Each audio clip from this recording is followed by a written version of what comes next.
Assalamualaikum warahmatullahi wabarakatuh. Selamat pagi anak-anak. Apa kabarnya hari ini? Semoga kalian dalam keadaan sehat ya. Sebelum belajar, mari kita berdoa. Bismillahirrohmanirrohim. Robbi zidni ilma warzuqni fahma. Amin. Nah, sekarang coba kalian lihat ayat yang ada di samping ini ya. Bismillahirrahmanirrahim. Kullun amana billahi wa malaikatihi wa kutubihi wa rusulih. Artinya, semua beriman kepada Allah, malaikat-malaikatnya, kitab-kitabnya, dan rasul-rasulnya. Surah Al-Baqarah ayat 285. Nah, anak-anak, dari ayat di atas menjelaskan kepada kita bahwa orang-orang yang beriman sudah pasti beriman kepada Allah, malaikat-malaikatnya, kitab-kitabnya, dan rasul-rasulnya. Siapa yang tahu berapa jumlah rukun iman? Ya, jumlah rukun iman ada 6, dan beriman kepada malaikat Allah merupakan rukun iman yang kedua. A. Makna beriman kepada malaikat Allah. Coba kalian amati apa yang ibu guru tulis. Beriman kepada malaikat Allah. Berikut ini adalah beberapa makna beriman kepada malaikat Allah. 1. Meyakini bahwa malaikat itu ada, meskipun keberadaannya tidak bisa dilihat. 2. Meyakini bahwa malaikat itu makhluk ciptaan Allah dan tidak boleh disembah. 3. Meyakini bahwa malaikat memiliki sifat-sifat khusus seperti selalu patuh kepada perintah Allah, tidak mati, diciptakan dari cahaya, tidak makan dan tidak minum, dan memiliki tugas-tugas tertentu. Mengenal malaikat Allah dan tugas-tugasnya. Malaikat Jibril bertugas menyampaikan wahyu. Malaikat Mikail bertugas menyampaikan rezeki. Malaikat Raqib bertugas mengawasi dan mencatat amal perbuatan baik.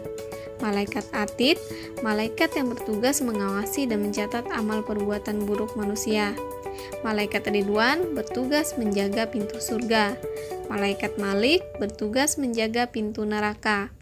Malaikat Israel bertugas mencabut nyawa. Malaikat Mungkar dan Nangkir bertugas memberikan pertanyaan di alam kubur. Malaikat Israfil bertugas meniup sangkakala jika hari kiamat telah tiba. C. Menerima keberadaan malaikat Allah. Anak-anak, kita telah yakin bahwa malaikat itu ada, walaupun tidak bisa dilihat atau gaib.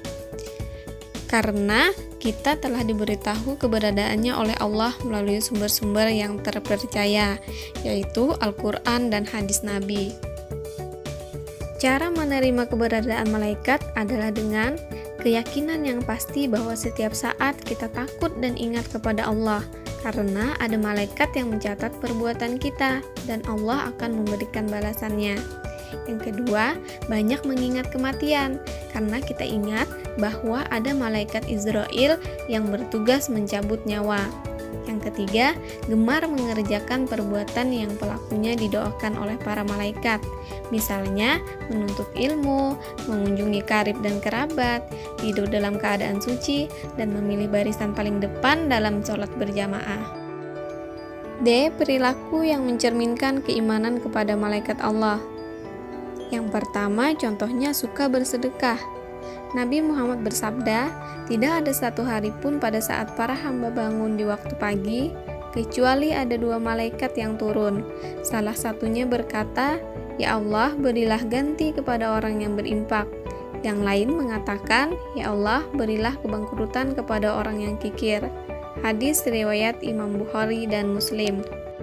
Yang kedua, gemar menjalankan perintah-perintah Allah dan meninggalkan larangan-larangannya.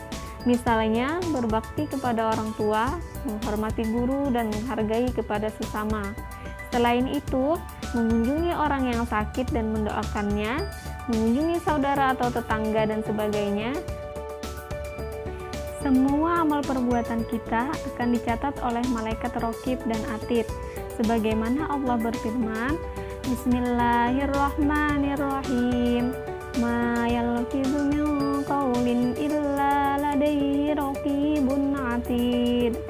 Artinya, tiada suatu ucapan pun yang diucapkannya, melainkan ada di dekatnya malaikat pengawas yang selalu hadir.